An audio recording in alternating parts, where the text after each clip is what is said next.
हड़प्पा सभ्यता 2500 से 1500 ईसा पूर्व। हड़प्पा सभ्यता, जिसे सिंधु घाटी सभ्यता भी कहा जाता है, भारतीय उपमहाद्वीप की सबसे पुरानी सभ्यताओं में से एक थी।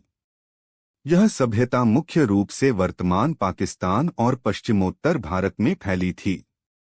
हड़प्पा और मोहनजोदड़ो इस सभ्यता के प्रमुख शहर थे, जो अत्याधुनिक जल निकासी प्रणाली और नगर योजना के लिए प्रसिद्ध थे। अशोक महान 304 से 232 ईसा पूर्व। सम्राट अशोक मौर्य साम्राज्य के सबसे महान शासकों में से एक थे। उन्होंने अपने साम्राज्य को लगभग पूरे भारतीय उपमहाद्वीप तक फैलाया। लेकिन कलिंग युद्ध 265 ईसा पूर्व के बाद अशोक ने हिंसा का त्याग कर बौद्ध धर्म अपना लिया और जीवन भर शांति और धर्म के प्रचार प्रसार में लगे रहे। उनकी प्रसिद्ध धर्म लिपियों से उनके राज्य की नीतियों का पता चलता है। गुप्त काल 319 से 550 ईस्वी।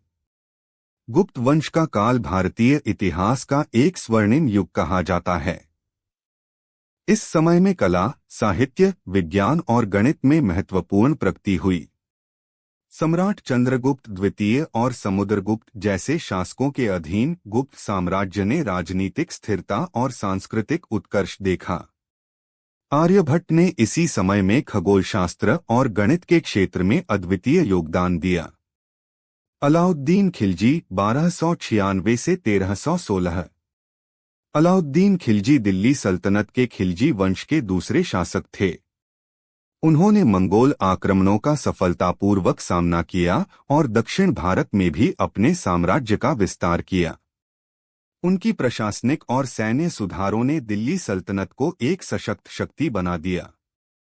अलाउद्दीन ने बाजार नियंत्रण और कीमतों पर भी प्रभावी नीतियां लागू कीं। विजयनगर साम्राज्य 1336 से 1646।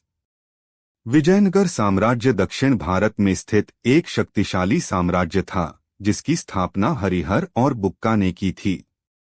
इस साम्राज्य का केंद्र हम्पी था, जो व्यापार और संस्कृति का प्रमुख केंद्र था।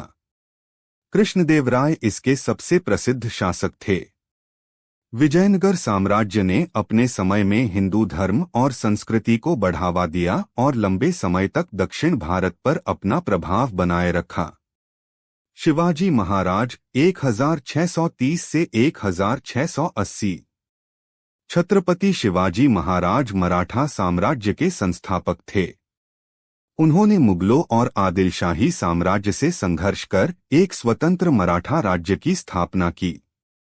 शिवाजी अपने अद्वितीय गुरिल्ला युद्ध नीति और प्रशासनिक कौशल के लिए प्रसिद्ध हैं। उन्होंने किलों की निर्माण कला में भी अद्वितीय योगदान दिया और एक मजबूत नौसेना का निर्माण किया। ब्रिटिश ईस्ट इंडिया कंपनी का आगमन 1600। ब्रिटिश ईस्ट इंडिया कंपनी ने 1600 ईस्वी में भारत में व्यापार के उद्देश्य से कदम रखा।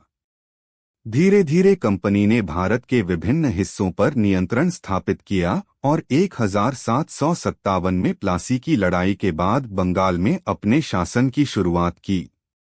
अगले 2 शताब्दियों में ब्रिटिश साम्राज्य ने भारत के बड़े हिस्से पर अपना नियंत्रण जमा लिया। 1857 का स्वतंत्रता संग्राम। 1857 का विद्रोह भारतीय स्वतंत्रता संग्राम का पहला बड़ा प्रयास माना जाता है। इसे सिपाही विद्रोह या भारत का प्रथम स्वतंत्रता संग्राम कहा जाता है। इसमें मंगल पांडे, झांसी की रानी लक्ष्मीबाई, तात्या टोपे, नाना साहेब आदि प्रमुख नेता थे। हालांकि यह आंदोलन सफल नहीं हुआ, लेकिन इसने ब्रिटिश शासन के खिलाफ भारतीय जनता में जागरूकता और असंतोष को जन्म दिया। महात्मा गांधी और स्वतंत्रता संग्राम। महात्मा गांधी भारतीय स्वतंत्रता संग्राम के सबसे प्रमुख नेताओं में से एक थे। सत्याग्रह और अहिंसा के सिद्धांतों पर आधारित उनके आंदोलनों ने ब्रिटिश साम्राज्य को चुनौती दी। 1915 में भारत लौटने के बाद गांधी ने असहयोग आंदोलन 1920, सविनय अवज्ञा आंदोलन 1930 और भारत छोड़ो आंदोलन 1942 जैसे बड़े आंदोलनों का नेतृत्व किया। 1947 में भारत को स्वतंत्रता प्राप्त हुई।